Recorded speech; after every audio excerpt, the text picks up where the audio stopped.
Wife of Abhinandan part 33. Manikyamma గారి room నుండి ముగ్గురు బయటకు వచ్చారు. మనం సంతోష్ వైపు చూస్తూ, అన్నయ్య రేపే ఎంగేజ్మెంట్, సో డెకరేషన్ వాళ్ళకి ఇన్ఫార్మ్ చేసి ఫ్లవర్స్ అండ్ డెకరేషన్ ఐటమ్స్ తెప్పించు. అలాగే పూజకు సంబంధించిన మొత్తం లిస్టు మనమే సిటీకి వెళ్లి తీసుకుని రావాలి. ఇంకా ఎంగేజ్మెంట్ రింగ్స్ అవి కూడా ఏం తీసుకోలేదు కదా, వెంటనే అభి గారికి చెప్పి సిటీకి మనతో పాటే తీసుకుని వెళితే బాగుంటుంది. ఏమంటావ్? అలాగే ఆ ప్రీతిని పిలవాలి కదా, నేనే వెళ్లి పిలుస్తాను, నువ్వు వెళ్లి అభి గారికి చెప్పి తీసుకునిరా అని చెప్పి, ఇంకా సత్య అని సత్య వైపు చూసి, డెకరేషన్ వాళ్ళు వస్తే దగ్గరుండి నువ్వే మొత్తం డెకరేట్ చేయించు అని తన ఫ్లోలో తాను చెప్పుకుంటూ పోతుంది మనం. మైత్రి అసలు ఏమాత్రం ఫీల్ కాకుండా ఎలా చేయగలుగుతుంది? వాళ్ళు ఎన్ని మాటలన్నా కూడా అసలేమీ జరగనట్టే ఉంది అని అనుకుంటూ అభి దగ్గరకు వెళ్ళాడు సంతోష్. అందరూ వెళ్లిపోయాక, ఒసై ఏం చేస్తున్నావు? ఇక్కడ అభికి ప్రీతితో ఎంగేజ్మెంట్ అరేంజ్ చేశారు అని చెప్పింది సత్య. ఎంగేజ్మెంట్ మాత్రమే కాదు, తర్వాత పెళ్లి కూడా ఫిక్స్ చేశారు. అయితే మాత్రం పెళ్లి జరగనిస్తామా? లేదు కదా అన్నది మనం. అంటే ఎంగేజ్మెంట్ ఆపటానికి ఏమైనా ప్లాన్ చేశావా అని అడిగింది సత్య. లేదు సత్య, నేనేమీ ప్లాన్ చేయలేదు, అంతా అమ్మవారి చూస్తూ ఉన్నారు. నాకు నమ్మకం ఉన్నది అభి నాకు దూరం కాడు అని. ఇంకా నువ్వు ఆలోచించకుండా వెళ్ళి పని చూడు అని చెప్పి ప్రీతి దగ్గరకు వెళ్ళి, ఏయ్ కొరమేను అని పిలిచింది మనం. ఏయ్ ఏమిటే అన్నది ప్రీతి. తట్టుకో, ముందు వెళ్ళి రెడీ అవ్వు అని చెప్పింది మనం. ఎందుకు అని అడిగింది ప్రీతి. చెప్పావు కదా ఎంగేజ్మెంట్ చేయమని, అందుకనే అరేంజ్మెంట్స్ చేస్తున్నాను. మరి ఎంగేజ్మెంట్ చేయాలంటే రింగ్స్ కావాలి కదా, వస్తే వెళ్ళి తెచ్చుకుందాం. నా బంగారం అభి కూడా వస్తున్నాడు, తన కోసం రింగ్ సెలెక్ట్ చేయాలి కదా అని చెప్పింది మనం. ఏంటి బావా వస్తున్నాడా అన్నది ప్రీతి. హా మరి వస్తున్నాడు, నువ్వు రావా? అయినా నువ్వు రాకపోతే నాకే బెటర్, ఎంచక్క అభి గారితో నేనే వెళ్తాను అని చెప్పింది మనం. హే, మా బావతో నువ్వేంటే వెళ్లేది? నేను మా బావను పెళ్లి చేసుకోపోతున్నాను అన్నది ప్రీతి. హా తెలుసు తెలుసు, నీ పెళ్లి నేను చేస్తాను కదా, అసలు నీ పెళ్లి చేయటానికే కదా నేను వచ్చింది, వెళదామా అన్నది మనం. వస్తున్నాను, నువ్వు వెళ్ళు అని చెప్పింది ప్రీతి. పను కిందకు వచ్చేసింది. అప్పటికే సంతోష్ అభి ఇద్దరు కింద వెయిట్ చేస్తూ ఉన్నారు. అభి గారు, మీకు అన్నయ్య చెప్పాడు కదా, మనం వెళదామా అని అడిగింది మనం. రే సంతోష్, ఇప్పుడు ఇవన్నీ అవసరమా అన్నాడు అభి. మీరే ఎంగేజ్మెంట్ కు ఒప్పుకున్నారు, మరి అలాంటప్పుడు ఎంగేజ్మెంట్ కి రింగ్స్ ఎక్స్చేంజ్ చేసుకోవాలి కదా, అందుకోసం ఇవన్నీ అవసరమే అభి గారు అని చెప్పింది మనం. అభి ఇంకేదో అనే లోపల ప్రీతి బావా అంటూ వచ్చి, నేను రెడీ, వెళదామా అన్నది. ప్రీతి, అభి గారు రావటానికి ఎప్పుడో రెడీ అయ్యారు, ఇన్ఫాక్ట్ నీకోసమే వెయిటింగ్ అని చెప్పింది మనం. మా బావ గురించి నువ్వు చెప్పనవసరం లేదు, పద బావా అని చెయ్యి పట్టుకుని లాక్కుని పోయింది ప్రీతి. మనం సంతోష్ కూడా వీళ్ళ వెనకే వెళ్లారు. అలా వీళ్ళ నలుగురు సిటీకి వెళ్లి ఎంగేజ్మెంట్ కు కావలసిన థింగ్స్ అండ్ రింగ్స్ అన్ని తీసుకుని ఇంటికి వచ్చేశారు. అభి డైరెక్ట్ గా తన రూమ్ కు వెళ్లిపోయాడు ఫ్రెష్ అవటానికి. మనం ఇంకా సంతోష్ సత్య దగ్గరకు వెళ్లి అరేంజ్మెంట్స్ ఎక్కడి వరకు వచ్చాయో చూశారు. మైత్రి వచ్చావా? డెకరేషన్ ఆల్మోస్ట్ కంప్లీట్ అయ్యింది అని చెప్పింది సత్య. చాలా థ్యాంక్స్ సత్య, నా కోసం నువ్వు స్ట్రెయిన్ అయ్యావు అన్నది మనం. హే కమాన్, దీనికేనా? అయినా నేనేమి నీకోసం చేయటం లేదు, నా ఫ్రెండ్ కోసం చేస్తున్నాను. సర్లే వెళ్ళి ఫ్రెష్ అవ్వండి, డిన్నర్ చేద్దాం అని చెప్పింది సత్య. ఓకే అని పైకి వెళ్లిపోయాడు సంతోష్. సత్య మను ఇద్దరు కూడా కాసేపు మొత్తం చూసి అన్ని పర్ఫెక్ట్ గా ఉన్నాయి అని వెళ్లిపోయారు. తర్వాత అందరూ డిన్నర్ చేసేసి రేపు ఎంగేజ్మెంట్ ఉంది అని త్వరగా ఎవరి రూమ్ కు వాళ్ళు వెళ్లిపోయారు. కేశవ్ డిన్నర్ చేసి రూమ్ లోనికి వచ్చి అసహనంగా బెడ్ మీద కూర్చొని ఏం చెయ్యాలా అని ఆలోచిస్తూ ఉన్నాడు. ఇంతలో తన ఫోన్ రింగ్ అవుతూ ఉంటే ఫోన్ చూసి కాల్ లిఫ్ట్ చేశాడు. అటువైపు నుంచి హలో డాడ్ అని వినపట్టంతో, అరుణ్ ఏమిటి విషయం, కాల్ చేశావు అని అడిగాడు కేశవ్. డాడ్, వెళ్ళిన పని ఎంతవరకు వచ్చింది తెలుసుకుందాము అని చేశాను అని చెప్పాడు అరుణ్. అభి పెళ్లి ఆ ప్రీతితో జరగకుండా ఆపావా లేదా? నువ్వు ఆ పెళ్లి ఆపకపోతే అభి ఆస్తి మొత్తం మీ అన్న వాళ్లే కొట్టేస్తారు అన్నాడు అరుణ్. అరుణ్, అలా ఎన్నటికీ జరగనివ్వను, అందుకనే కదా నేను ఇక్కడకు వచ్చింది. పెళ్లిలోనే అభి పని ముగించాలి అని అనుకున్నాను, కానీ అంతకన్నా ముందే నాకు అవకాశం దొరికింది. రేపు అభికి ప్రీతికి ఎంగేజ్మెంట్ అరేంజ్ చేశారు. అప్పుడే అభి పని పూర్తి చేస్తాను. ఇక అప్పుడు ఆ ధనుంజయ్ తన కూతురికి ఎవరిని ఇచ్చి పెళ్లి చేస్తాడు? ఆ అభి ఆస్తి ఎలా దక్కించుకుంటాడు? తర్వాత నీకు ఇంద్రాణి కూతురికి పెళ్లి చేసేసి మెల్లిగా ఆ సిద్ధుగాడిని కూడా లేపేస్తే ఇక ఆ ఆస్తికి వారసులుండరు. అప్పుడు నువ్వే ఆ ఆస్తికి హక్కుదారు అవుతావు. నేను రేపు అభిని చంపేసి శుభవార్తతో ఫోన్ చేస్తాను అని నవ్వుతూ కాల్ కట్ చేశాడు కేశవ్. ఓకే డాడ్, అభి ఆస్తి నీకు, ఆ ప్రియాంక నాకు.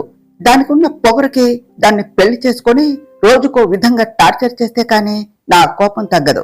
లేకపోతే ఆ రోజు అది నన్నే కొడుతుందా అని ఎత్తిన బాటిల్ని దించకుండా తాగేసి పడిపోయాడు అరుణ్. కేశవ్ వికృతంగా నవ్వుతూ, అభి, రేపటితో నీకు ఆఖరి రోజు. పెళ్లి అని కలలు కంటున్న నిన్ను ఆ కలల్లోనే పైకి పంపించేస్తాను అని ఎవరికో కాల్ చేసి తను ఏం చేయాలో చెప్పి జాగ్రత్త, ఎవరికి డౌట్ రాకూడదు, టైంకి కరెక్ట్ గా పడేటట్లు ఫిక్స్ చెయ్యి అని చెప్పాడు. నెక్స్ట్ డే మార్నింగ్ అందరూ ఎంగేజ్మెంట్ కోసం అన్ని పనులు చేస్తూ ఉన్నారు. ఇంద్రాణి మనవుని చూసి ఏయ్ అని పిలిచింది.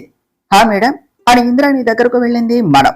చెప్పిన పనులన్నీ కంప్లీట్ చేశావా, లేకపోతే ఏమన్నా చేయలేదా అని అడిగింది ఇంద్రాణి. హా మేడం, అన్ని అరేంజ్మెంట్స్ అయిపోయాయి. పంతులు గారు కూడా కాసేపట్లో వచ్చేస్తారు. ఇంకా అభి గారు ప్రీతి రావాల్సి ఉన్నది. వాళ్ళు వచ్చేస్తే ఇంకా మొదలు పెట్టవచ్చు అని చెప్పింది మనం. అయితే ఓకే, ఒకసారి మళ్ళీ అన్ని జాగ్రత్తగా చెక్ చేసి వెళ్ళి వాళ్ళను పిలుచుకొనిరా అని చెప్పింది ఇంద్రాణి. హా ఓకే మేడం అని పైకి వెళ్ళింది మనం. మాణిక్యమ్మ గారు మైత్రి అని పిలిచి, ఏం చేస్తున్నావు? నువ్వే దగ్గరుండి ఇవన్నీ చేయటం అవసరమా చెప్పు అన్నారు. అమ్మమ్మ, నేను ఇవి వాళ్ళ కోసం ఏమీ చేయటం లేదు, నా అభి కోసం చేస్తున్నాను. మీరు ధైర్యంగా ఉండండి, నేను వెళ్ళి వాళ్ళను పిలుస్తాను అని చెప్పి అభి రూమ్ దగ్గరకు వెళ్ళి అభి గారు అంటూ డోర్ నాక్ చేసింది. అటువైపు నుంచి ఎటువంటి రెస్పాన్స్ లేకపోవడంతో తనే డోర్ ఓపెన్ చేసి లోనికి చూస్తూ వెళ్ళింది. అక్కడ అభి ఎంగేజ్మెంట్ కోసం రెడీ అవుతూ ఉండటం చూసి అంతే చూస్తూ ఉన్నది. అబ్బా బంగారం, ఎంత అందంగా రెడీ అయ్యావో, నిన్ను ఇలా చూస్తూ బ్రతికేయొచ్చు. అయినా నువ్వు ఇలా రెడీ అయ్యి నా ముందు తిరుగుతూ ఉంటే నన్ను నేను ఎలా కంట్రోల్ చేసుకోవాలి చెప్పు బంగారం. నీకే నువ్వు బాగానే ఉంటావు, నిన్ను చూసి నేను డిస్టర్బ్ అవుతున్నాను. ముందు నీకు అర్జెంటుగా దిష్టి తీయాలి అనుకుంటూ చూస్తూ ఉన్నది. అభి మను వైపు చూసి, ఏయ్ ఏమిటి అలా చూస్తున్నావు, నాకు దిష్టి పెడతావా ఏమిటి అని అడిగాడు.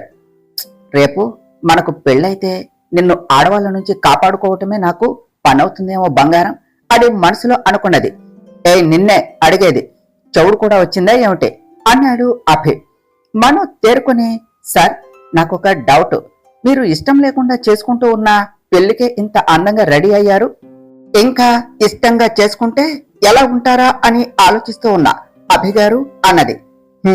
ముందు నాకు ఇది చెప్పు, నాకు ఈ పెళ్లి ఇష్టం లేదు అని ఎవరు చెప్పారు? నేను చెప్పానా? ఏమో, నాకు ఇష్టమయ్యే నేను ఈ పెళ్లి చేసుకుంటున్నానేమో, ఎవరికి తెలుసు అని కళ్ళు ఎగరేశాడు అభి. అభిగారు, మీ కళ్ళల్లోనికి చూస్తే చాలు, నాకు మీ మనసులో ఉన్న ప్రతి మాట తెలిసిపోతున్నది.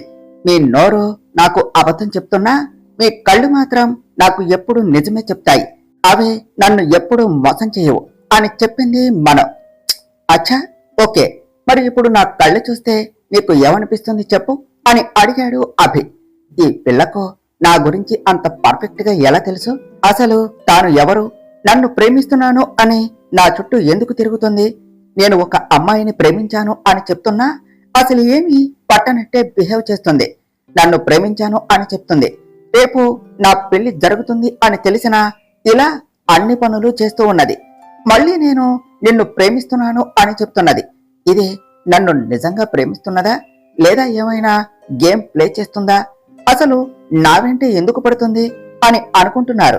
అంతే కదా అభిగారు అన్నది మనం. ఏడ్చావులే, నేను నీ గురించి అలా ఎందుకు ఆలోచిస్తాను? అయినా నువ్వు ఎవరు అని నేను ఆలోచించడానికి నీకు నాకు ఏం రిలేషన్ ఉన్నది చెప్పు అని అడిగి మనసులో ఈ అమ్మాయి నా మైండ్ లో రన్ అయ్యే ప్రతి విషయం అంత కరెక్ట్ గా ఎలా చెప్పింది అనుకున్నాడు అభి. ఏమోలేండి సార్, ఇప్పుడు ఏ రిలేషన్ లేకపోయినా ఫ్యూచర్ లో ఉండొచ్చేమో, ఎవరికి తెలుసు. అయినా మీతో మాటల్లో పడి వచ్చిన విషయం మర్చిపోయాను. ఎంగేజ్మెంట్ టైం అవుతుందట, మేడం రమ్మన్నారు అని చెప్పి ప్రీతి దగ్గరకు వెళ్ళింది మనం. క్రేజీ గర్ల్ వచ్చింది, వాగింది, వెళ్ళింది అనుకుని కిందకు వెళ్ళాడు. ఏయ్ ప్రీతి, కింద అందరూ నీకోసమే వెయిటింగ్. అసలే అడిగి మరీ ఎంగేజ్మెంట్ పెట్టించుకున్నావు, టైంకు రావాలి అని తెలియదా అన్నది మనం. తెలిసిపోయిందా? అవునే, నేనే అడిగి మరీ ఎంగేజ్మెంట్ పెట్టించాను. నాకు ఎంగేజ్మెంట్ జరుగుతూ ఉంటే నీ కళ్ళల్లో బాధ చూడాలి అని చేశాను. ఇప్పుడు ఎలాగైతే నువ్వు ఎంగేజ్మెంట్ ఆపలేక ఏడుస్తున్నావో, రేపు నా పెళ్లి అభితో జరుగుతున్నా కూడా నువ్వు ఏమీ చేయలేక ఇలాగే ఏడుస్తూ ఉంటావు, అంతేకాని నువ్వు ఏమీ చేయలేవు అన్నది ప్రీతి. చూడు పాప, నేను ఏడవటం అనేది నీ విషయంలో అంత లేదమ్మా.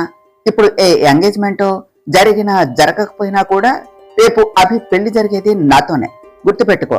కానీ ఒకటే, నాకెందుకో నా సిక్స్త్ సెన్స్ చెప్తుంది ఈ ఎంగేజ్మెంట్ కూడా నీకు జరగదు అని. చూద్దాం ఏమవుతుందో. సర్లే, అక్కడ నీ డ్రమ్ క్వీన్, అదే మన అక్క నిన్ను కిందకు రమ్మని మేకలాగా అరుస్తూ ఉన్నది. అసలు యాక్ట్ చేస్తున్నది అని మర్చిపోయి మరీ అరుస్తుంది. త్వరగా వెళ్లి ఆపు, లేకపోతే మన అత్త ఆడే నాటకం అభి ముందు బయటపడుతుందేమో. అప్పుడు నేను కాదు, అభినే ఈ పెళ్లి ఆపేస్తాడు. అందుకని మన మీటింగ్ తర్వాత తీరిగ్గా పెట్టుకుందాం, ముందు రా కిందకు అని లాక్కుని వెళ్ళింది మను ప్రీతి కిందకు వస్తూ ఉంటే అందరూ ప్రీతిని చుట్టం మానేసి మనోనే చూస్తూ ఉన్నారు. అసలు పెళ్లి కూతురు మనోనేనా అనేటట్టు ఉన్నది ఆ క్షణం. ఒక్క క్షణం అభి కూడా చుట్టూ ఉన్నది మర్చిపోయి అలా చూస్తూ ఉన్నాడు. మరి మను అలా రెడీ అయ్యింది. మరి చక్కగా గ్రీన్ అండ్ మెరూన్ కలర్ లంగావోని వేసుకొని, లైట్ గా మేకప్ వేసుకొని, పెట్టి పెట్టనట్టు కనుబొమ్మల మధ్య కుంకుమ బొట్టు పెట్టుకుని దిగి వస్తూ ఉంటే, ఆ నడకకు తగ్గట్టు ఊగే చెవి జుంకాలు, సవడి చేస్తూ ఉన్న గాజులు, వయ్యారంగా నడిచే నడక్కు, ఊగుతూ ఉన్న పొడవాటి జడ, దానికి తగ్గట్టు పెట్టిన మల్లెలు చూడగానే నచ్చేసే అంత ఆకర్షణీయంగా, చూసే కొద్దీ చూడాలి అనిపించేలా ఉంటే అభి అంతే చూస్తూ ఉన్నాడు. సంతోష్ చిన్నగా అభి దగ్గరకు వెళ్లి తట్టే, బావా నువ్వు చూస్తుంది నా చెల్లినా లేకపోతే నాకు కాబోయే చెల్లినా అని అడిగాడు. అభి కోపంగా ఒక చూపు చూశాడు. అంత సీరియస్ ఎందుకులే బావా అని సైలెంట్ గా ఉన్నాడు సంతోష్. అందరూ తనని కాకుండా మనోని స్పెషల్ గా చూడటంతో ప్రీతి కోపం తెచ్చుకుంటూ ఉన్నది. అక్కడి వాళ్ళ అటెన్షన్ ని తను గ్రాప్ చేయటంతో ప్రీతి కోపంతో రగిలిపోయింది. అభి కూడా తనని కాకుండా మనువుని చూడటంతో ఇంకా కోపంగా చూస్తూ ఉన్నది. ఇంద్రాణి ఇక ముందుకు వచ్చి, అమ్మ ప్రీతి, ఇంత లేట్ అయిపోయింది ఏమిటి? సరే త్వరగా రా బాబు, అభి నువ్వు కూడా రా అని పిలిచి, పంతులు గారు పిల్లలు వచ్చేశారు, ఇంకా మీరు నిశ్చితార్థం మొదలు పెట్టండి అని చెప్పింది. అభి, నేను పక్కన ఉన్నా కూడా దీన్ని ఆపలేకపోతున్నాను, నన్ను క్షమిస్తావు కదూ? సారీ బంగారం, నువ్వు బాధపడుతున్నా కూడా నేనేమీ చేయలేకపోతున్నాను.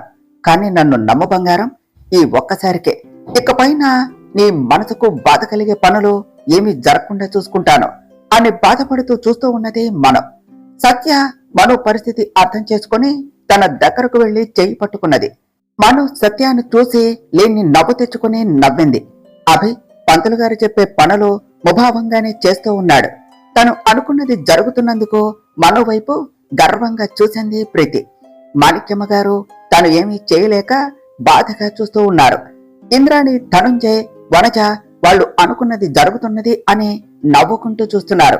కేశవ్ జరుగుతున్నది చూస్తూ కోపంతో రగిలిపోతూ ఉన్నా జరగబోయేది తలుచుకుని మనసులోనే నవ్వుకుంటున్నాడు. మొబైల్ తీసుకుని రెడీగా ఉండు, నేను సిగ్నల్ ఇచ్చినప్పుడు చెప్పినట్టు చెయ్యి అని మెసేజ్ పెట్టాడు కేశవ్. అటువైపు నుంచి ఓకే బాస్ అని రిప్లై రావటంతో ఆనందపడుతూ జరిగేది చూస్తూ ఉన్నాడు. బాబు, పూజ పూర్తయింది, ఇంకా మీరు ఉంగరాలు మార్చుకోండి అని చెప్పారు పంతులు గారు. అభి, ప్రీతి లేచి నిలబడ్డారు. పంతులు గారు ఇద్దరి చేతికి ఉంగరాలిచ్చి మార్చుకోమన్నారు. ప్రీతి హ్యాపీగా రింగ్ తీసుకున్నది. అభి ఏమీ చేయలేక బాధగా రింగ్ తీసుకున్నాడు. ఇద్దరు ఎదురెదురు నిల్చున్నారు. అభి రింగ్ చేతిలోనికి తీసుకుని ప్రీతి వైపు చూస్తూ ప్రీతి చేయి తన చేతిలోనికి తీసుకోపోయాడు. ఓకే, ఫినిష్ ఇట్ అని మెసేజ్ పెట్టాడు కేశవ్. మనుకి ఒక్కసారిగా మనసులో గందరగోళంగా అనిపించి తనకి చెమటలు పట్టేస్తూ ఉంటే మను తనకు పట్టిన చెమట తుడుచుకుంటూ, నాకు ఏమవుతున్నది, మనసంతా భారంగా ఉన్నది, అభికి ఏదో జరుగుతుంది అని నా మనసు చెప్తుంది. అభి నా ఎదురుగానే ఉన్నాడు కదా, మరి నాకెందుకు అలా అనిపిస్తుంది? లేదు, ఏదో జరుగుతుంది అని అభి వైపు చూస్తూ ఉన్నది. అంతే, ఒక్కసారిగా జరుగుతున్నది చూస్తూ భయంతో పెద్దగా అభి అంటూ అభి దగ్గరకు పరిగెత్తుకుంటూ వెళ్లి అభిని తన వైపుకు లాగింది. అభి వెళ్లి మను మీద పడ్డాడు. రెప్పపాటు కాలంలో అక్కడ ఏం జరుగుతుందో అర్థం కాక అందరూ అలాగే చూస్తూ ఉన్నారు. అభి మను ఇద్దరు కింద పడి దొర్లుతూ పక్కన పడ్డారు.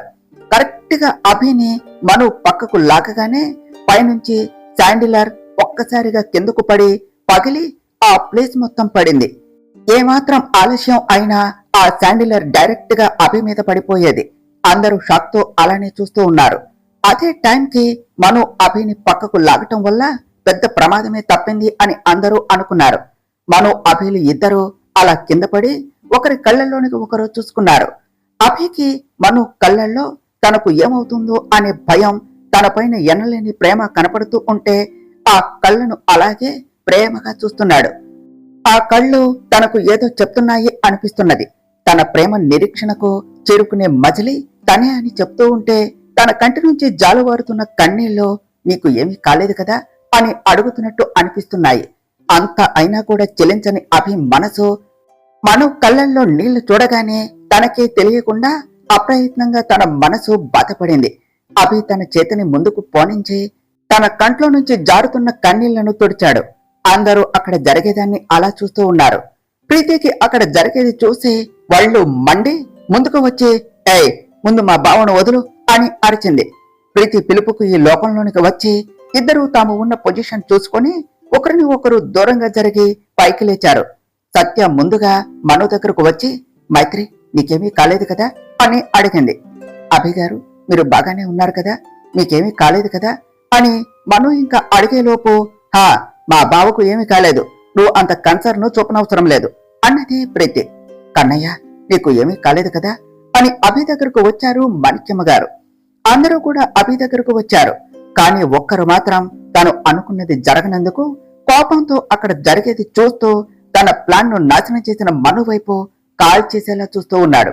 అక్కడ అంత జరుగుతున్నా కూడా మను కళ్ళు అభి మీదే ఉండటం చూసి సత్య మను చేతిని పట్టుకుని, మను కొంచెం కంట్రోల్ చేసుకో, అందరూ మిమ్మల్ని చూస్తున్నారు అని చెప్పింది.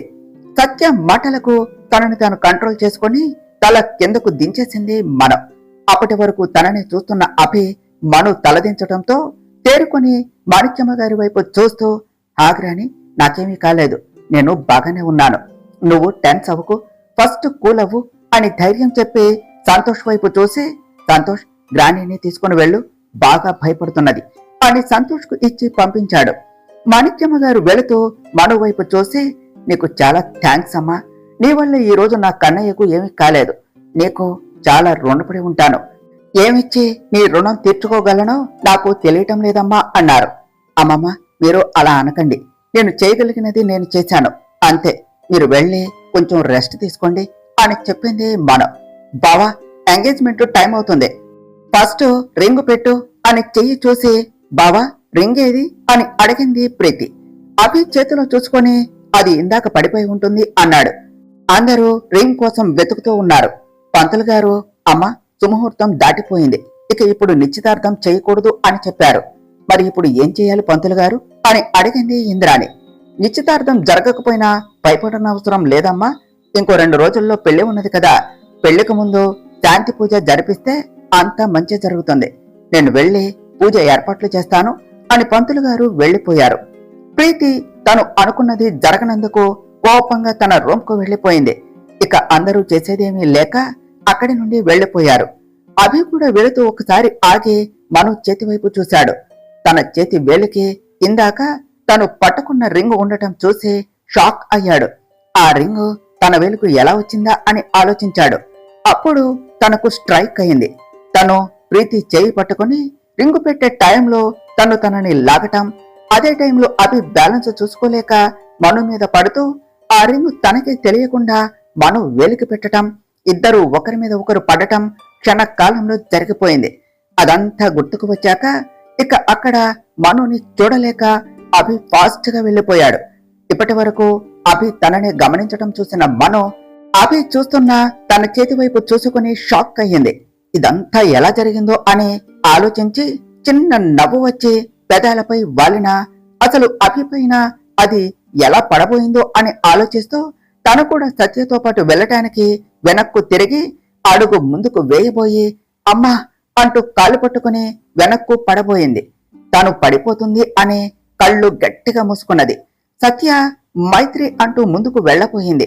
పైకి వెళ్లబోతున్న అభి మను అమ్మ అని అరవటం విని ఫాస్ట్ గా కిందకు వచ్చి పడిపోతూ ఉన్న మనుని వెనక నుంచి 2 చేతులు నడుం చుట్టూ వేసి పట్టుకున్నాడు. మొదట అభి తనను పడకుండా పట్టుకున్నందుకు రిలీఫ్ గా ఫీల్ అయిన అభి తన నడుం పైన చేతులు వేసేసరికి ఒక్కసారిగా గుండె దడ పెరిగిపోయింది. అలాగే అభిని చూస్తూ ఉన్నదే మనం. ఆల్మోస్ట్ ఆల్ అభి సిచ్యువేషన్ కూడా అలాగే ఉన్నా అవి ఏవి కూడా పైకి కనపడకుండా సీరియస్ గా చూస్తూ ఎప్పుడు కూడా పైనే చూస్తూ ఉంటావా? కొంచెం కళ్ళు కిందకు దించి కింద ఏమున్నాయో కూడా చూడు మెంటల్ అని కాలికి బ్లడ్ రావటం చూసి ఎత్తుకున్నాడు. సత్య జరిగేది చూస్తూ ఏం ప్రేమ బాబు మీ ఇద్దరిది, ఒకరికి కష్టం వస్తే ఇంకొకరు చూడలేరు, పైకి దాన్ని చూసి కొప్పడినా అది బాధపడితే మాత్రం చూడలేవే, గ్రేట్ లవ్ స్టోరీ అని అనుకుంటూ వాళ్ళ ఇద్దరిని చూస్తూ ఉన్నది. అభి సత్య వైపు చూసి నువ్వు వెళ్ళి డ్రెస్సింగ్ చేయడానికి ఫస్ట్ ఎయిడ్ బాక్స్ తీసుకునిరా అని మనుని తన రూమ్ కు తీసుకుని వెళ్ళాడు. అక్కడ ఉన్నాళ్ళందరూ వాళ్ళ ఇద్దరిని చూడటం చూసి ఇబ్బందిగా అనిపించి అభిగారు నేను బాగానే ఉన్నాను, నేను నడవగలను, నన్ను దించండి ప్లీజ్ అన్నదే మను. అభి తన వైపు చూడకుండానే నేనేమి నిన్ను ఎత్తుకోవాలి అనో ఇంకేదో ఇంటెన్షన్ తో కాదు ఎత్తుకున్నది. నీ బ్లడ్ వల్ల కింద మార్పులు పాడైతే అసలే అవి చాలా కాస్ట్లీ, వాటి మీద బ్లడ్ మార్క్స్ ఉండటం నాకు ఇష్టం లేదు అన్నాడు అభి. ఆ మాటకు మనం నోరు తెరచి చూస్తూ అంటే నా కాలికి దెబ్బ తగిలింది అని కాకుండా మీ ఫ్లోర్ పాడవుతుంది అని నన్ను ఎత్తుకున్నారా? అభిగారు మీరు నిజంగా బిజినెస్ పర్సన్ అనిపించారు కదా అని చెప్పింది. అలా మాట్లాడుకుంటూ మనోని తీసుకుని వెళ్లి బెడ్ పై పడుకోబెట్టాడు అభి. సత్య వచ్చి ఫస్ట్ ఎయిడ్ బాక్స్ ఇచ్చి వాళ్లకు ప్రైవసీ ఇవ్వాలి అని అభి పిలుస్తూ ఉన్న పట్టించుకోకుండా బయటకు వెళ్లిపోయింది. మనం అభిని చూసి అభిగారు మీరు వెళ్ళండి, నేను క్లీన్ చేసుకుంటాను అని చెప్పింది. ఏం అక్కర్లేదు, నేను ఎవరి హెల్ప్ కూడా ఫ్రీగా తీసుకోను, ఎవరిది వాళ్లకు తిరిగి ఇచ్చేస్తాను, కనీసం సేవ్ చేసినందుకు థ్యాంక్స్ కూడా చెప్పలేదే అని నువ్వు అనుకోకూడదు కదా, అందుకనే నేనే చేస్తాను అని కాలు పట్టుకున్నాడు. వెంటనే మనో అయ్యో అభిగారు ప్లీజ్ మీరు ఇలా చేయకండి అంటూ కాలు వెనక్కు తీసుకున్నది. అభి ఒక సీరియస్ లుక్ ఇచ్చి కాలు ముందుకు జరిపి బ్లడ్ క్లీన్ చేసి కట్టుకట్టాడు. మను అభిని అంతే చూస్తూ అభిగారు నేను మీకు థ్యాంక్స్ ఆశించి ఇదంతా చేయలేదు, నాకు మీరు హ్యాపీగా ఉండటమే కావాలి, దానికోసం నా ప్రాణాలనైనా సంతోషంగా ఇచ్చేస్తాను, మీరు హ్యాపీగా ఉంటే అదే చాలు అన్నది. నీ సినిమా డైలాగ్స్ ఆపు కానీ అసలు నీకు నాకు ఏం సంబంధం ఉంది అని నా వెంట పడుతున్నావు? నువ్వు నన్ను జస్ట్ ఫ్యూ మంత్స్ బ్యాక్ మాత్రమే చూశావు, చూసిన వెంటనే ప్రేమ పెళ్లి అని ఇవన్నీ ఏమిటి ట్రాష్, చూడు నా మీద నువ్వు హోప్స్ పెట్టుకోకు, తర్వాత నువ్వే ఫీల్ అవుతావు అన్నాడు అభి. అభి గారు క్షణకాలంలో పుట్టే మన పుట్టుక నిజం, క్షణకాలంలో మరణించే మన చావు నిజం, మరి క్షణకాలంలో మీ మీద పుట్టే ప్రేమ నిజం కాదా? అయినా నేను మిమ్మల్ని ఫ్యూ మంత్స్ బ్యాక్ చూసి లవ్ చేస్తున్నా అని మీకు నేను చెప్పానా? మీరు నాకు ఎప్పటి నుంచో తెలుసు, అసలు మీకోసమే నేను ఇక్కడకు వచ్చింది, మీ ప్రేమ కోసమే మీ చుట్టూ తిరుగుతున్నది. నేను అప్పుడు ఇప్పుడు ఎప్పుడూ కూడా మిమ్మల్నే ప్రేమిస్తాను, ప్రేమిస్తూనే ఉంటాను అని చెప్పింది మనం. ఏయ్ మెంటల్, ఏం వాగుతున్నావు? నేను నీకు ముందే తెలియటం ఏమిటి? అసలు ఎవరు నువ్వు, నా చుట్టూ ఎందుకు తిరుగుతున్నావు అని అడిగాడు అభి. అభి గారు నేను ఎవరో మీకు ఇప్పుడు చెప్పలేను, కానీ ఏదో ఒక రోజు నేను మీకు నిజం చెప్పవలసిన పరిస్థితి వస్తుంది, అప్పుడు మీరు నన్ను అర్థం చేసుకుంటారా? నేను ఏ తప్పు చేయలేదు అని నమ్ముతారా? నేను చెప్పేది నిజం అని ఒప్పుకుంటారా? నన్ను క్షమిస్తారా అని కళ్ళల్లో నీళ్లతో అడిగింది మనం. మైత్రి అసలు ఏమిటి ఇదంతా, నువ్వు ఏం చెప్పాలి అని అనుకుంటున్నావు, నన్ను ఎందుకు ఇలా టార్చర్ చేస్తున్నావు అన్నాడు అభి. అభి గారు ఎప్పుడూ కూడా కళ్ళతో చూసిందే నిజము అని నమ్మకూడదండి, ఒకసారి మీ మనసును అడిగి చూడండి, అదే మీకు నిజం చెప్తుంది. కళ్ళతో చూసి నిజము అనుకుని నమ్మి మనసుతో అసలైన నిజాన్ని చూడలేకపోతున్నారు. ఒక్కసారి ఆలోచించండి, నిజం మీకే తెలుస్తుంది. అప్పుడు నేను ఎవరో కూడా తెలుస్తుంది.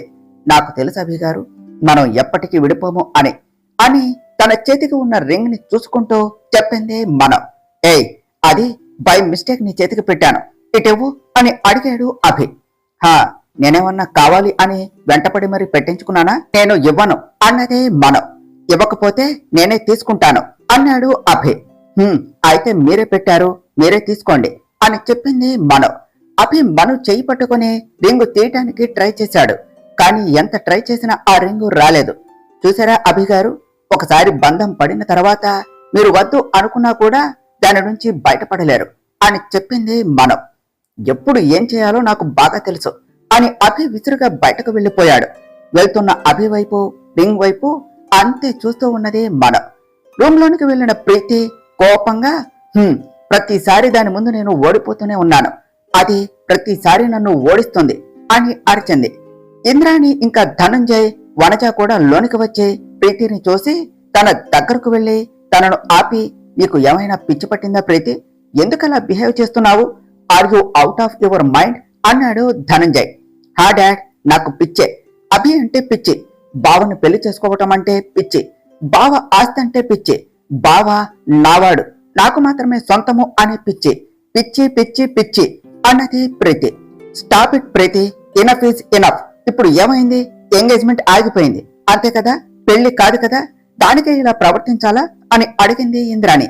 అత్త అని ఇంద్రాణిని చూస్తూ, మనం అనుకున్నది అనుకున్నట్టు జరుగుతూ ఉన్నా మనకు తెలియకుండా మన వెనక ఇంకేదో జరుగుతుందత్త, ఐ కెన్ సెన్స్. లేకపోతే కరెక్ట్ గా ఎంగేజ్మెంట్ రింగ్ పెట్టే ముందే ఆ శాండిలర్ ఎలా పడుతుంది?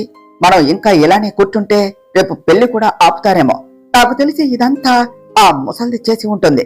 దాన్ని ఇప్పుడే ఇక్కడే చంపేస్తే పీడాపోతుంది అన్నది ప్రీతి. బేబీ, నువ్వు అనుకుంటున్నది పూర్తిగా తప్పు. ఆమె ఏం చేసినా అభిక్షేమం కోసమే చేస్తుంది. అలాంటిది అభిని ప్రమాదంలో పెట్టి అలా చేయదు. అసలు ఆ అమ్మాయి ఒక్క క్షణం లేట్ చేస్తే అభి ఈ పాటికి ప్రాణాలతో ఉండేవాడే కాదు. ఇదంతా నాకు తెలుసు ఎవరు చేశారో అన్నాడు ధనంజయ్. అందరూ ఎవరు అన్నట్టు చూశారు. అందరి వైపు చూస్తూ, ఇంకెవరు? నా తమ్ముడు, నీ అన్న కేశవ్.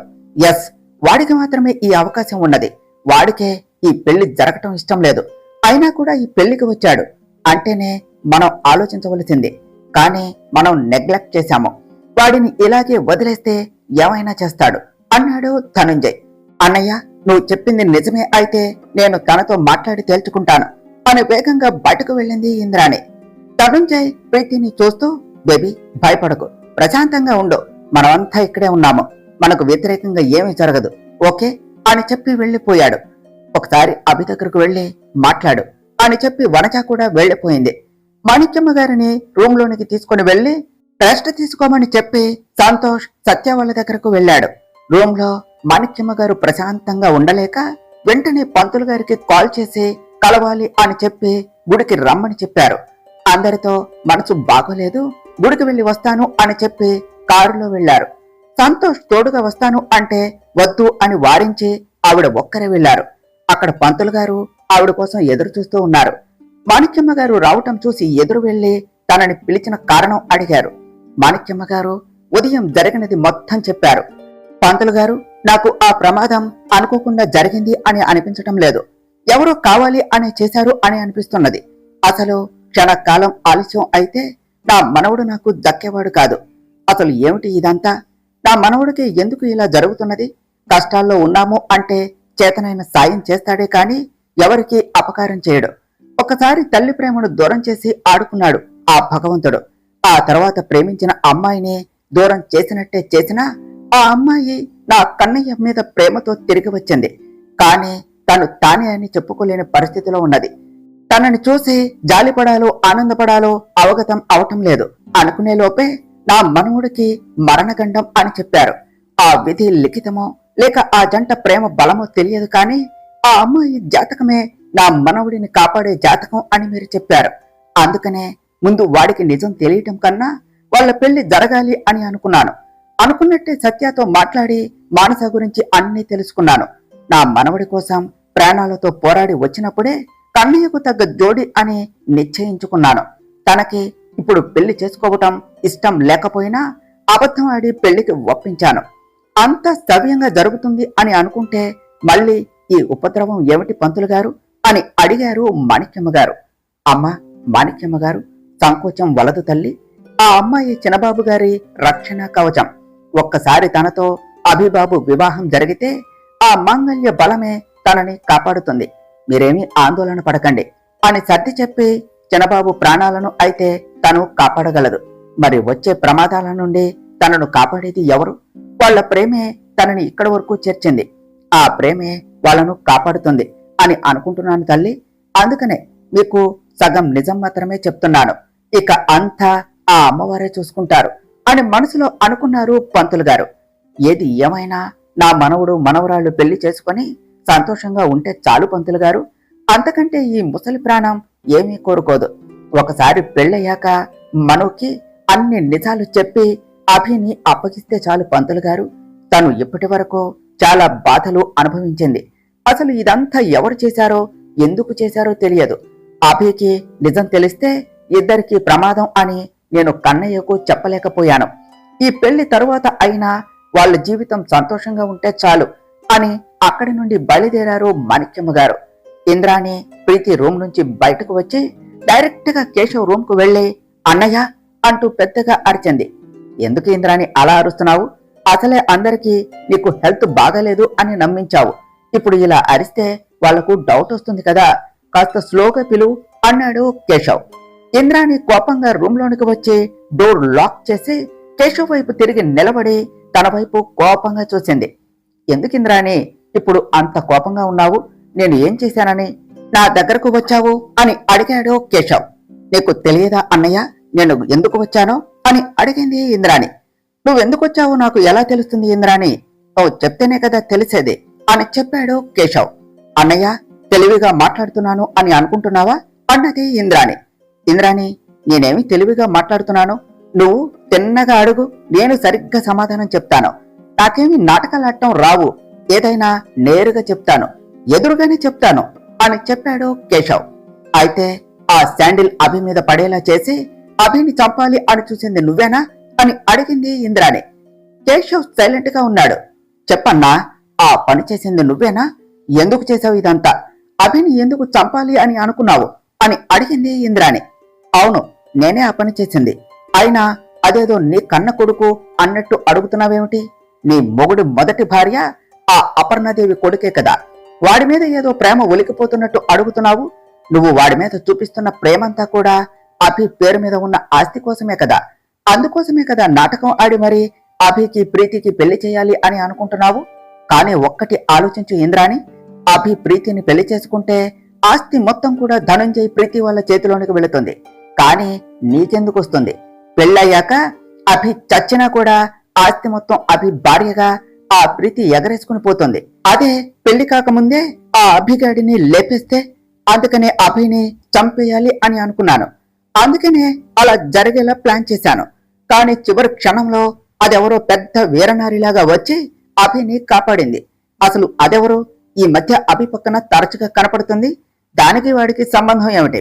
అయినా అది ఎవరైతే నాకేంటే, పెద్ద న్యూసెన్స్ ఆఫ్ ఇండియా వచ్చి నా పనంతా చెడగొట్టింది. అసలు ముందు దాన్ని లేపేయాలి అన్నాడు కేశవ్. అన్నా, అసలు నువ్వేం మాట్లాడుతున్నావో తెలుస్తుందా?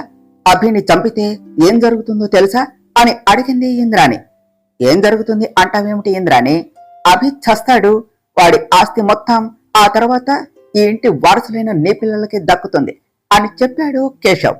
అన్నయ్య, నీకు ఈ ఆస్తి అభి పేరు మీద ఉంది అని మాత్రమే తెలుసు. కానీ అసలు విషయం నీకు తెలియదు. నీకే కాదు, ఈ విషయం మొన్నటి వరకు నాకు కూడా తెలియదు. అంత జాగ్రత్తగా పకడ్బందీగా వీలునామా రాసింది ఆ అపర్ణాదేవి. ఈ విషయం ఆ అపర్ణాదేవికి, మాణిక్యమ్మ గారికి, ఇంకా వాళ్ళ ఫ్యామిలీ లాయర్ విశ్వనాథ్ కి మాత్రమే తెలుసు. కావాలంటే ఇదిగో చూడు అని తన చేతిలో ఉన్న ఫోన్లో ఏదో ఓపెన్ చేసి చూపించింది ఇంద్రాణి. కేశవ్ ఇంద్రాణి చేతిలోని ఫోన్ తీసుకుని దాన్ని చూసి అంతే కూర్చున్న చోటే కుప్పకూలిపోయాడు. చూసావా అన్నయ్య, ఇప్పుడు చెప్పు, చంపుతావా అభిని? చంపగలవా? పోని అభి పెళ్లి జరగకుండా అయినా ఆపగలవా? ఏం చేయాలో చెప్పు, అదే చేద్దాం అన్నది ఇంద్రాణి. ఇంద్రాణి, నువ్వు చూపిస్తున్నది నిజమేనా? ఈ విషయం ఇప్పటి వరకు నాకెందుకు చెప్పలేదు అన్నాడు కేశవ్. నీకే కాదు అన్నయ్య, ఈ విషయం ఇంతవరకు ఎవ్వరికీ తెలియదు. ధనుంజయ్ అన్నయ్య వాళ్ళకి కూడా ఆ ఆస్తి అభి భార్యకు దక్కుతుంది అని మాత్రమే తెలుసు. కానీ దానిలోని లొచుకలో ఇంతవరకు వాళ్ళకు కూడా తెలియదు. ఇప్పుడు చెప్పవలసిన పరిస్థితి వచ్చింది కాబట్టి నీకే చెప్తున్నాను అన్నయ్య అన్నది ఇంద్రాణి. కానీ ఇవన్నీ నీకెలా తెలుసు? ఈ డాక్యుమెంట్స్ నీ దగ్గరకు ఎలా వచ్చాయి అని అడిగాడు కేశవ్. ఎలా వచ్చాయి అంటే, మనసుంటే మార్గం ఉంటుంది అన్నయ్య. ఆ లాయర్ విశ్వనాథ్ మాణిక్యమ్మకు నమ్మిన బంటు. వాడు అడిగినా చెప్పడు, బెదిరించినా చెప్పడు. కానీ వాడు చెప్పకపోతే ఏమిటి అన్నయ్య, తెలుసుకోలేమా ఏమిటి? వాడి దగ్గర పనిచేసే జూనియర్ లాయర్ని డబ్బుతో కొనేశాను. వాడే నాకు ఈ డాక్యుమెంట్స్ పంపించాడు. వీటిని చూడగానే నేను కూడా నీలాగే షాక్ అయ్యాను. ఇక అప్పుడే నిర్ణయించుకున్నాను, అభికి పెళ్ళంటూ జరిగితే అది ప్రీతితోనే జరగాలి అని. అందుకనే వాడు ఎవరినో ప్రేమిస్తే ఆ ప్రీతి ఏం చేసినా చూస్తూ ఉన్నాను. ప్రీతినే ఆ అమ్మాయిని చంపేలా చేశాను. ఇక అప్పటి నుంచి వాడి మనసును మార్చి ప్రీతితో పెళ్లి చేయాలి అని చూశాను. కానీ వాడు ఎవరిని పెళ్లి చేసుకోను అని కూర్చున్నాడు.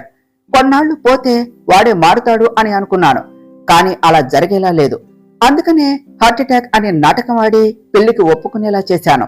అంతా సవ్యంగా జరిగి వాళ్ళిద్దరు పెళ్లి జరుగుతుంది అని నేను సంబరపడుతూ ఉంటే నువ్వు ఎలా చేశావు? అభికి ఇప్పుడు ఏమీ కాలేదు కాబట్టి సరిపోయింది. అభికి ఏమన్నా అయ్యుంటే అప్పుడు ఏమయ్యేది? అందరం నడి రోడ్డు మీద ఉండేవాళ్ళం. నేను ఇంత చేసింది ఆ ఆస్తి కోసం. పిచ్చి మొహాలు వాళ్ళు నేనే ఏమీ తెలియని దాన్ని అనుకున్నారు. నాకు కావలసింది అదే కదా. అందుకనే వాళ్ళ దగ్గర కూడా అంతే నటించాను. ప్రీతికి అభి మీద మొదటి నుంచి ప్రేమ ఉండటం నాకే మంచిదయ్యింది. అందుకే ఇదంతా చేశాను. ఇప్పుడు నువ్వు వచ్చి దాన్ని చెడగొట్టేలా ఉన్నావు అన్నదే ఇంద్రాణి. కానీ ఇంద్రాణి, నువ్వు ఒకటి మర్చిపోతున్నావు. ప్రీతి ఏమీ తెలివి తక్కువ పిల్ల కాదు. అభిని పెళ్లి చేసుకుని ఆస్తి మొత్తాన్ని నీకు ఇచ్చేస్తుంది అని ఎలా అనుకుంటున్నావు? ఆ ధనుంజయ్ మాత్రం ఒప్పుకుంటాడో చెప్పు అని అడిగాడు కేశవ్. నేను అది ముందే ఊహించాను అన్నా, అందుకనే నా జాగ్రత్తలో నేను ఉన్నాను అని చెప్పింది ఇంద్రాణి. ఏం చేశావు అని ఆతృతగా అడిగాడు కేశవ్. ఆస్తి మొత్తం ఇప్పుడు అభి పేరు మీద కూడా లేదు. అంటే మనకు అభితో ఏం పని లేదు. కానీ అభి పెళ్లి చేసుకోవటం కావాలి. ఎందుకంటే ఆస్తి మొత్తం అభి భార్య పేరు మీద ఉంటుంది. అంటే అభి ఎవరిని పెళ్లి చేసుకుంటే వాళ్లకు ఆ ఆస్తి మొత్తం దక్కుతుంది. అలా పెళ్లి చేసుకోకుండా మధ్యలో అభికి ఏమి జరిగినా లేదా పెళ్లి జరిగిన తర్వాత అభికి కాని అభి భార్యకు కాని ఏం జరిగినా ఆస్తి మొత్తం కూడా ట్రస్టులకు, అనాథ శరణాలయాలకు వెళ్లిపోతుంది. అందుకే అభికి పెళ్లి చేసి అభి భార్య చేత ఆస్తి మన పేరు మీద మార్చుకుంటే సరిపోతుంది కదా అన్నది ఇంద్రాణి. నువ్వు అడగగానే ఆ ప్రీతి సైన్ చేస్తుంది, వెళ్లి చేయించుకో అన్నాడు కేశవ్. అంత అవసరం లేదన్నా, నేను ఆల్రెడీ ప్రీతి చేత సైన్ చేయించేసుకున్నాను. ఆ డాక్యుమెంట్స్ నా దగ్గరే భద్రంగా ఉన్నాయి అని చెప్పింది ఇంద్రాణి. అవునా, ఎక్కడున్నాయి ఇంద్రాణి అని అడిగాడు కేశవ్. నేను ఆ విషయం ఎవరికీ చెప్పనన్నయ్యా అని చెప్పింది ఇంద్రాణి. అంటే నన్ను నమ్మటం లేదా అన్నాడు కేశవ్. ఆస్తి విషయంలో నా నీడను కూడా నమ్మనన్నయ్య. అభి పెళ్లి జరిగిన తర్వాత ఆస్తి మొత్తం నా పేరు మీద మార్పించుకుంటారు అని చెప్పింది ఇంద్రాణి. అంటే ఆ తర్వాత నన్ను ఇంకా వాళ్ళని మోసం చేస్తావా ఇంద్రాణి అన్నాడు కేశవ్. నేను మరీ అంత చెడ్డదాన్ని కాదులే అన్నా, నాకు ఈ అవకాశం ఇచ్చిందే మీరే నాకు ఇంకా మనోహర్కి పెళ్లి చేశారు. మిమ్మల్ని ఎలా మర్చిపోతాను? అందుకే ఆస్తి నా చేతికి వచ్చాక మీ ఇద్దరికి ఇవ్వవలసింది ఇచ్చేస్తాను. అప్పుడు అభిని ఉంచాలో పైకి పంపాలో ఆలోచిద్దాం, సరేనా? అప్పటి వరకు ఎలాంటి పనులు చేయకు అని వెనక్కు తిరిగింది ఇంద్రాణి. ఇంద్రాణి ఆగు అన్నాడు కేశవ్. ఏమిటి అన్నది ఇంద్రాణి. నాకు కావలసింది నువ్విచ్చే ఆ డబ్బు కాదు అన్నాడు కేశవ్. మరి అని అడిగింది ఇంద్రాణి. నీ కూతురు అని చెప్పాడు కేశవ్. అంటే అన్నది ఇంద్రాణి. నీ కూతురు నా ఇంటి కోడలు కావాలి అన్నాడు కేశవ్. ఇంద్రాణి కాసేపు ఆలోచించి, సరే దానికి నేను ఒప్పుకుంటున్నాను. కాకపోతే ఇప్పుడు కాదు, టైం చూసి ప్రియాంకతో మాట్లాడతాను. అప్పటి వరకు ఈ విషయం మన మధ్య ఉండాలి అని వెళ్లిపోయింది ఇంద్రాణి. కేశవ్ వెళ్తూ ఉన్న ఇంద్రాణి వైపు చూస్తూ ఎంతైనా మా చెల్లెలు అనిపించుకున్నది అని అనుకున్నాడు. కేశవ్ రూమ్ లో నుంచి బయటకు వచ్చిన ఇంద్రాణికి ధనుంజయ్ ఎదురు వచ్చి ఏమైంది అని అడిగాడు. హా అన్నయ్య, ఆ పని చేసింది వాడే అని చెప్పింది ఇంద్రాణి.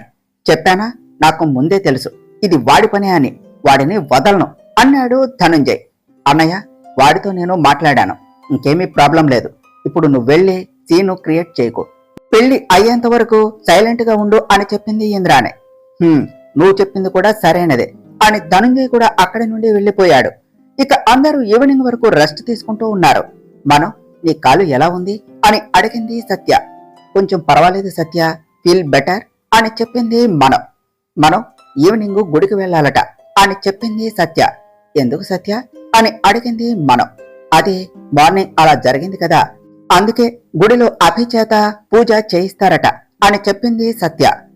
ఓకే సత్య, నేను ఫ్రెష్ అయి వస్తాను అని చెప్పింది ఓకే నేను కింద వెయిట్ చేస్తాను అని కిందకు వెళ్ళింది సత్య. కూడా రెడీ అయ్యి కిందకు వచ్చింది. అప్పటికే అందరూ కింద వెయిట్ చేస్తున్నారు. గ్రాని, అందరూ వచ్చేశారా, ఇక స్టార్ట్ అవుదామా అని అడిగాడు సంతోష్. హా సంతోష్ అని ఇంద్రాణి వైపు చూసి, ప్రీతి ఏది అని అడిగారు మాణిక్యమ్మ గారు. అది అత్తయ్య, ఈ పూజ అభి మాత్రమే చేసేది, రేపు తనని పెళ్లి కూతుర్ని చేస్తున్నాం కదా, అందుకనే ఎందుకులే అని నేనే వద్దన్నాను. మనసులో దాన్ని రమ్మన్నా రాలేదు, ఇప్పుడు ఇలా కవర్ చేయవలసి వచ్చింది అని అనుకున్నది ఇంద్రాణి. అని అభి, మనం వెళదాం పదా అని అందరూ కలిసి గుడికి వెళ్లారు. అందరూ వెళ్లిపోయాక మనోని ఏం చేయాలా అని ఆలోచిస్తూ ఉన్నది ప్రీతి. ఏం ఆలోచిస్తుంది ఇది ఇలా ఉంటే నాకు డేంజర్ అని ప్రీతి దగ్గరకు వెళ్లి, ఏం చేస్తున్నావే అని అడిగింది లిసా. ఇప్పటి వరకు ఎక్కడికి వెళ్ళావు అన్నది ప్రీతి. నువ్వే కదా చెప్పావు మైత్రిని ఫాలో అవ్వమని. తననే చూసి అది గుడికి వెళితే నేను ఇటు వస్తున్నా అని అమ్మయ్య నమ్మేసింది. లేకపోతే దాని వెనుక పడితే ఈసారి ఏం చేస్తుందో. నేను ఇలాగే పెళ్లి వరకు అబద్ధాలాడితే సరిపోద్ది, మనం సేఫ్ అనుకున్నది లీసా మనసులో. ఓకే జాగ్రత్త, దాన్ని తక్కువ అంచనా వేయకు అని చెప్పింది ప్రీతి. అందుకే కదా దానికి దూరంగా ఉన్నది అని మనసులో అనుకున్నది లీసా. ఏమిటే, నా పాటికి నేను వాగుతూ ఉంటే నువ్వు ఏం చేస్తున్నావు అన్నది ప్రీతి. ఏమీ లేదు ప్రీతి, ఆ మైత్రి ఏం చేస్తుందా అని నువ్వేమో చెప్తున్నావు కానీ నాకు అలా కనిపించడం లేదు, అందుకనే అన్నది లీసా. ఏమైనా మన జాగ్రత్తలో మనం ఉండాలి. అది ఇప్పటి వరకు సైలెంట్ గా ఉంది అంటే రేపు నా పెళ్లిలో ఏదో చేయాలి అని చూస్తున్నది, అందుకనే అది అలా ఉన్నది.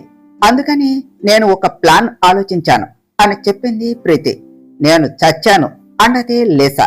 ఏమిటి అన్నది ప్రీతి. ఏమీ లేదు, చెప్పు ఏం ప్లాను అని అడిగింది లీసా. నా పెళ్లిలో దాన్ని ఎవరికి కనపడకుండా నువ్వే కిడ్నాప్ చేయాలి. ఆ పెళ్లి తర్వాత దాన్ని వదిలే, ఇక అప్పుడు ఏం చేయలేదు, ఆ బాధతో చస్తుంది, లేకపోతే నాతోనే ఛాలెంజ్ చేస్తుందా బ్లాడీ అని తిట్టింది ప్రీతి. నీ పెళ్ళేమో కాని నా చావుకు వచ్చేలా ఉన్నది అన్నది లీసా. ఏమిటి, నేను చెప్పింది చేస్తావా లేదా అన్నది ప్రీతి. చేయకపోతే నేను చస్తాను అన్నది లీసా. ప్రీతి సీరియస్ గా చూసింది. చేస్తాను అని చెప్పింది లీసా. వెళ్ళు అన్నది ప్రీతి. గుడికి వెళ్లిన అందరూ పంతులు గారు చెప్పినట్టు పూజ పూర్తి చేసి అక్కడే కూర్చున్నారు. అత్తయ్య, పెళ్లి మండపం ఎక్కడి దాకా వచ్చిందో చూశారా? అట్టే పెళ్లికి టైం కూడా లేదు, మళ్ళీ మనం అన్ని అరేంజ్ చేయలేము. ఎలాగో ఇక్కడే గుడిలో ఉన్నాం కదా, వెళ్ళి ఒకసారి చూద్దామా అన్నది ఇంద్రాణి. అలాగే ఇంద్రాణి అని అందరూ కళ్యాణ మండపం వైపు వెళ్లారు. అక్కడ అభి పెళ్లి కోసం కళ్యాణ మండపం అంగరంగ వైభవంగా ముస్తాబు చేశారు. మండపం దగ్గరకు మాణిక్యమ్మ గారు వాళ్ళు రావటం చూసి అక్కడి వాళ్ళు వెళ్లి వాళ్లను పలకరించారు. అమ్మా మీరా, రండమ్మా కూర్చోండి అన్నారు. మూర్తి, పెళ్లి పనులు ఎక్కడి వరకు వచ్చాయి అని అడిగారు మాణిక్యమ్మ గారు. నమస్కారం చిన్నబాబు అని అభి వైపు తిరిగి చెప్పాడు మూర్తి. అభి చిన్నగా నవ్వి ఊరుకున్నాడు. మిమ్మల్ని కలవటం కుదరలేదు బాబు, అమ్మగారు పెళ్లి పనులు అప్పగించారు, అవన్నీ పూర్తి చేస్తున్నా అని చెప్పాడు మూర్తి. సరే మూర్తి, అన్ని సవ్యంగా జరుగుతున్నాయా అని అడిగారు మాణిక్యమ్మ గారు. అమ్మా, ఇక్కడ జరుగుతుంది చిన్నబాబు పెళ్లి, మనం చెప్పే అవసరం లేకుండానే ఊరు వాళ్ళందరూ కలిసి దగ్గరుండి మరీ చేస్తున్నారు. రేపు ఈవినింగ్ కి అన్నీ పూర్తయిపోతాయి, మీరు నిశ్చింతగా ఉండండి అని చెప్పాడు మూర్తి. సరే మూర్తి, అన్ని జాగ్రత్తగా చూడు, ఎక్కడ చిన్న లోటు కూడా రాకూడదు అని మాణిక్యమ్మ గారు చెప్పి అందరి వైపు తిరిగి చూసి వెళదామా అన్నారు. అందరూ ఆమె వెనకే ఇంటికి తిరుగుముఖం పట్టారు. ఇంటికి వచ్చి తన గదికి వెళ్తూ ఉన్న అభిని ఇంద్రాణి అభి అని పిలిచింది. అభి ఆగి, ఏమిటి మాం అని వెనక్కు తిరిగాడు. నిన్ను రేపు పెళ్లి కొడుకుని చేస్తున్నాము, ఇక ఆ తర్వాత మంగళ స్నానాలు అని అన్ని ఒక్కొక్కటిగా మొదలవుతాయి. ఈరోజు బాగా రెస్ట్ తీసుకో, రేపు పొద్దున్నే నిన్ను పెళ్లి కొడుకుని చెయ్యాలి అని చెప్పింది ఇంద్రాణి. అభి ఆ మాట వినగానే ఓకే మామ్, నీ ఇష్టం అని చెప్పి తన రూమ్ కు వెళ్ళాడు. ఇంద్రాణి అందరి వైపు చూసి అత్తయ్య అని మాణిక్యమ్మ గారితో నేను ఈ విషయం ప్రీతికి కూడా చెప్పేసి వస్తాను అని వెళుతూ వెనక్కు తిరిగి మను వైపు చూసి హా ఇదిగో అమ్మాయి, రేపు పనులన్నీ నువ్వే దగ్గరుండి చూసుకో, అందుకనే కదా నువ్వు వచ్చింది అని చెప్పి ప్రీతి దగ్గరకు వెళ్ళింది. వెళ్తూ ఉన్న ఇంద్రాణి వైపు చూస్తూ రేపు నీకు ఇచ్చే షాక్ కానీ సెట్ అవ్వవు అనుకుంటా అని మెల్లగా అన్నది సత్య. సత్య సైలెంట్ గా ఉండు అని చెప్పింది మనం. అని ఇద్దరు వాళ్ళ రూమ్ కు వెళ్ళిపోయారు. తరువాత ఏమి జరిగిందో నెక్స్ట్ పార్టులో తెలుసుకుందాం ఫ్రెండ్స్. డియర్ ఫ్రెండ్స్, మీకు గనక ఈ కథ నచ్చినట్లయితే మీ అభిప్రాయాలను కామెంట్ల రూపంలో తెలియచేయండి. ఈ వీడియోను లైక్ చేయండి, షేర్ చేయండి, మా ఛానల్ను సబ్స్క్రైబ్ చేసుకోండి ఫ్రెండ్స్. Thank you.